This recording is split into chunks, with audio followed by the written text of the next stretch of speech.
पैसों को ले लेता, इन डॉलरों को बना था तो लाखों रुपए की करेंसी इंडियन हो जाती कि जब ऑटो चलाने की जरूरत ना थी, तेरे बच्चे मजा मारते, तेरी जिंदगी में ऐश हो जाते, तेरी जिंदगी में मजे हो जाते।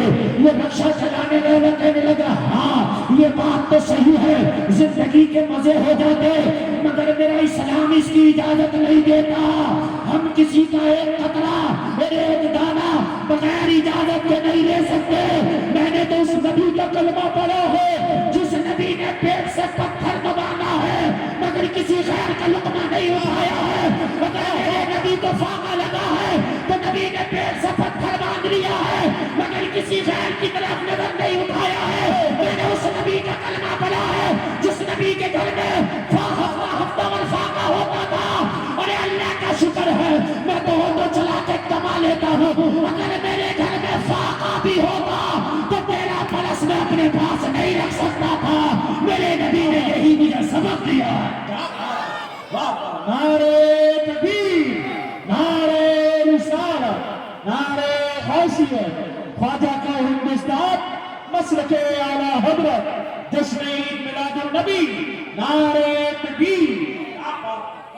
देखो अखबार में आया अगले दिन, अखबार में आया जो वाकई अगर दयानतदार हैं तो मोहम्मद के कलमा पढ़ने वाले हैं, वाकई अगर सच्चे हैं तो मोहम्मद का कलमा पढ़ने वाले हैं, वाकई अगर हलाल खाने वाले हैं तो मोहम्मद का कलमा पढ़ने वाले हैं।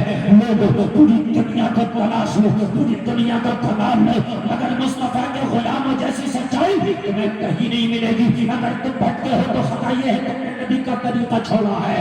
अगर तुम अपनी जिंदगी में हराम हलाल कमाते हो, लोगों कान खोल करके सुनो, अगर सूद के पैसे से अपने बच्चों को पेट पालते हो, अगर कमीशन और दलाली और रिश्वतखोरी के पैसों से अपने बच्चे का पेट पालते हो तो खुदा की कसम तुम नबी के तरीके से हट गए हो, तुमने नबी के तरीके को नहीं अपनाया है। अगर जायज तरीके से अल्लाह तुझे पैसा दे तो सुभान अल्लाह, और अगर तेरे पास पैसा नहीं हो तो हराम की दौलत पे ठोकर मार देना, मगर मुस्तफा के तरीके को कभी नहीं छोड़ना।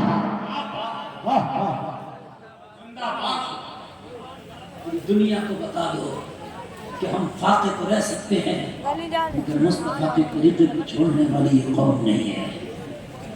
तुम वो कौम हो, और तुम्हारी तारीफ बताऊं जलसे में आने वाला। एक खलीफा है, एक हाकिम है जिसका नाम है उमर बिन अब्दुल अजीज। तारीख उठाओ, तारीख पढ़ोगे तो आपको पता चलेगा। उमर बिन अब्दुल अजीज लोगों खलीफा वक्त है। खलीफा की जो रैंक होती है वो प्रधानमंत्री की रैंक का होता है खलीफा, बल्कि प्रधानमंत्री की रैंक से भी बड़ी रैंक होती है, इसलिए कि प्रधानमंत्री एक मुल्क का पीएम होता है और जो खलीफा होता है वो पूरी ममलकत इस्लामिया का मालिक होता है। ममलकत इस्लामिया कोई एक मुल्क में नहीं होती थी, 10-10 मुल्कों में, बल्कि आधी दुनिया में रही। हज़रत उमर के जमाने में इस्लामी हुकूमत आधी दुनिया में थी। ए बच्चे खामोशी से बैठे, खामोशी से। आज ये जो मैं तकरीर कर रहा हूँ खुदा की कसम ये दिल का दर्द है जो आपके सामने पेश कर रहा हूँ। हमारी 18 साल की बच्चियां, 20 साल की बच्चियां खुदा की कसम जिंदगी गुजारी उस घर में कि जिस घर में कुरान की तिलावत होती थी, और जब जवान हो गई तो गैरों के साथ में हाथ दे के कहने लगी हमारा इश्क है, ये बाप तुझे भी ठोकर मारती हूँ, ये भाई तुझे भी ठोकर मारती हूँ, शादी इसके साथ करूंगी, जिंदगी इसके साथ बसाऊंगी। खुदा की कसम तुमने नबी के तरीके के मुताबिक अपने बच्चों की परवरिश न की, अगर परवरिश करते तेरी बच्ची खुदा की कसम जान तो दे देती मगर ईमान का सौदा ना करती।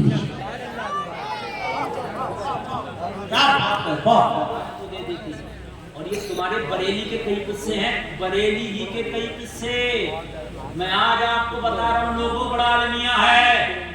इस बात पर आज से मैंने तकरीबन 7 साल पहले तकरीर की थी। जो लोग अब महसूस कर रहे हैं मैंने इस बू को 7 साल पहले सुन लिया था। मैंने सिरोनी की छत की सरजमीन पर 7 साल पहले ये तकरीर की थी। आज भी नेट पर है। लोगों अपनी बच्चियों को इस्लाम के रंग में रंग दो, इसलिए कि वो वक्त करीब आ रहा है कि तुम्हारी बच्चियों के कदम डगमगाए जाएंगे, और बच्ची के कदम डगमगा गए तो खुदा की कसम तुम्हारी नस्लें तबाह हो जाएंगी। तुम कुछ नहीं कर सकते। तुम ये सोचते हो कि मैंने 3 मंजिल घर बना लिया, मैं कामयाब हो गया। तूने अगर 10 माला भी घर बना लिया और अपने बच्चों की तरबियत ना कर सका तो खुदा की कसम तो कामयाब नहीं है, कामयाब नहीं है। चलो तुमने 10 माला घर बना लिया, मैंने माना, तुम अमीर बन के करोड़ों के मालिक हो गए, बहुत बड़ा बिजनेस तुमने खड़ा कर दिया और तुम अपने बच्चों को ना सुधार सके। जैसे ही तू मरेगा एक ही झटके में तेरी औलाद तेरी माल को चट कर जाएगी, हराम खोरी में उड़ा देगी। मेरी बात गलत तो नहीं है भाइयों? हराम खोरी में उड़ा देगी। अगर अपनी औलाद की आपने तरबियत अच्छी ना की तो तेरा करोड़ों का माल मैंने खुद देखा है। आपको यकीन ना है तो 50 नाम मैं बता दूंगा। बाप जमींदार था, बेटे कर्जदार है, बाप जमींदार था, बेटे कर्जदार है। 50 तुम्हारे में दे दूंगा, बेच दी, खा गए, शराबों में उड़ा दी, सट्टों में उड़ा दिया, जुआ में उड़ा दिया, हराम खोरियों में उड़ा गए। अपनी औलादों को अहल करो अहल। अगर बड़ा प्रॉपर्टी का सिंहासन खड़ा ना कर सके, अपनी औलाद को अच्छा बना दे तो यही सबसे बड़ी मालदारी है। अगर तेरी औलाद बासलाहियत होगी, अगर इसे खरीद भी छोड़ कर जाएगा तो तेरी औलाद अमीर हो जाएगी। बात बेशक ये जानती है अमीर कैसे होना? अरे माँ के पेट से कौन अमीर होता है? दुनिया में सब अमीर होते। बोलो बात है कि नहीं है? क्या मुकेश अंबानी माँ के पेट से अमीर होता है? कोई भी माँ के पेट से अमीर होकर नहीं आता। दुनिया वालों की अमीरों की जरा तुम जन्म कुंडली खंगाल के देखना तो पता चलेगा। वे फला तो यार रक्षा चलाता था है? हमारे देश का प्रधानमंत्री जैसे कहते हैं, मैंने देखा तो नहीं, चाय बेची थी और आज प्रधानमंत्री है। तो ये एक मिसाल है कि जब चाय बेच के प्रधानमंत्री मेहनत से बन सकते हैं तो आप अपने बच्चों को अच्छी तरबियत दोगे तो तुम्हारे बच्चे कामयाब क्यों नहीं बनेंगे? है कि नहीं मेरे भाइयों? ये मिसाल है। अगर आपने खूब कमाया, औलाद को आप सही रास्ता सही दिशा ना दे सके, तेरी कोठी जुआ में बिक जाएगी। है कि नहीं? तेरी कोठी जुआ में बिक जाएगी। हमने देखा है कि पापों ने खुद नहीं खाया, रातों रात मेहनत कर करके कमा के एक एक जोड़ कर औलाद के लिए कर ले सिंहासन खड़ा। औलाद क्या कर रही है? औलाद अब ये घर बेच रही है, वो प्लाट बेच रही है। हाय तूने प्लाट और ये जमीनें ना बनाई होती, ये माल ना बनाए होते, तूने अपनी औलाद को सही बना लिया होता तो खुदा की कसम तेरी औलाद गरीब थी तो अमीर भी हो जाती, और अगर गरीब भी रहती तो खुदा की कसम तेरा नाम रोशन होता, तू मर के कब्र में चला जाता। ज़माना कहता ये उसकी औलाद है कि जिसका बाप तो मर गया है मगर इसकी औलाद ने नाम रोशन कर दिया। तरबियत दो यार अपने बच्चों को अच्छी। आदमी बच्चों को टाइम नहीं दे रहा, बिजनेस पे इतना कराया, रात दिन मेहनत कर रहा, देख औलाद तो नहीं बिगड़ रही है। वरना ऐसा होगा कि जिस गल्ले में तू पानी इकट्ठा कर रहा नीचे से छेद हो गया, तू ऊपर से डाल रहा नीचे से निकलता रहे। औलाद को तू अगर ना सुधार सका तो माल कमाता रहेगा, औलाद सब उड़ा देगा। बात समझ में आ रही है कि नहीं आ रही है? आगे बढ़े।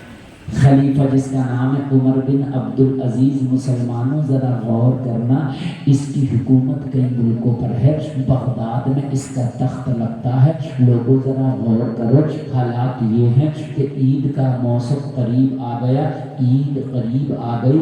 उमर बिन अब्दुल अजीज जो खलीफा है, इसके बच्चों पे जो लिबास है वो पुराना है।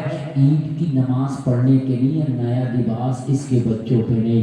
एक दिन बीवी ने कहा, और उमर बिन अब्दुल अजीज तू तो खलीफा है, आधी दुनिया के आसपास तेरी हुकूमत का सिक्का चलता है, पूरी दुनिया में तेरी ताकत का लोहा माना जाता है, लेकिन बच्चों पे लिबास पुराना है। एक काम करो कि अपने बच्चों को नया लिबास दिला दो ताकि ईद की नमाज नए लिबास से अदा कर सकें। जलसे में आने वालों जरा कलेजे पे हाथ रख के मेरे ये जुमले सुनना। उमर बिन अब्दुल अजीज ने अपनी بیوی سے کہا تھا پیار تو میں بھی بچوں سے بہت کرتا ہوں، میں بھی چاہتا ہوں کہ اپنے بچوں کو نیا لباس دلا دیتا تاکہ نماز عید ادا کرنے جاتے تو میرے بچے نیا لباس پہن کے جاتے، مگر کیا کروں میری بیوی میں مجبور ہوں۔ بیوی نے کہا آپ تو خلیفہ ہیں، آپ مجبور کیوں ہیں؟ آپ تو سب سے بڑے حاکم ہیں، آپ مجبور کیوں ہیں؟ آپ کے ہاتھ میں تو سارے خزانوں کی کنجیاں ہیں، آپ مجبور کیوں ہیں؟ آپ تو جتنا خزانہ چاہیں ادھر سے ادھر کر دیں۔ عمر بن عبدالعزیز نے کہا میری بیوی مجھے جو تنخواہ ملتی ہے وہ تنخواہ اتنی قلیل ہے، وہ تنخواہ اتنی کم ہے، وہ تنخواہ اتنی تھوڑی ہے کہ اس تنخواہ سے یا تو میں اپنے گھر کا خرچہ چلا سکتا ہوں یا اپنے بچوں کا نیا لباس بنا سکتا ہوں۔ اب تو بتا میں کیا کروں؟ اگر میں اپنے بچوں کو نیا لباس دلا دوں تو پورے مہینے کا خرچہ نہیں چل پائے گا، پورے مہینے میرے گھر میں سالن نہیں بن پائے گا، پورا مہینہ میرا چولہا نہیں جل پائے گا، اور ایک مہینے تک بچے فاقے سے کیسے رہیں گے؟ پرانے کپڑوں میں نماز عید تو ادا کر سکتے ہیں، پرانے کپڑوں میں عید تو پڑھی جا سکتی ہے، پرانے کپڑوں میں عید تو کی جا سکتی ہے، مگر ایک مہینے تک فاقے سے نہیں رہا جا سکتا۔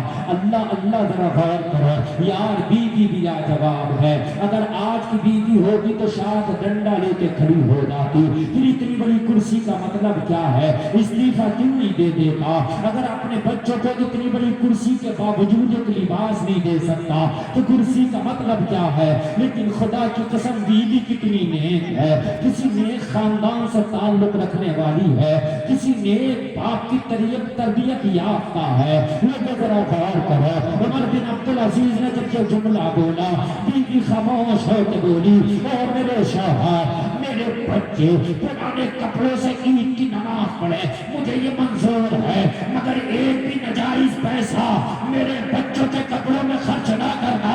مجھے یہی فخر ہے، مجھے اسی بات پہ ناز ہے کہ میں ایسے شوہر کی بیوی ہوں جو اپنے بچوں کو پرانا لباس تو پہنا لے گا مگر حرام کا ایک سکہ بھی اپنے گھر میں نہیں لائے گا۔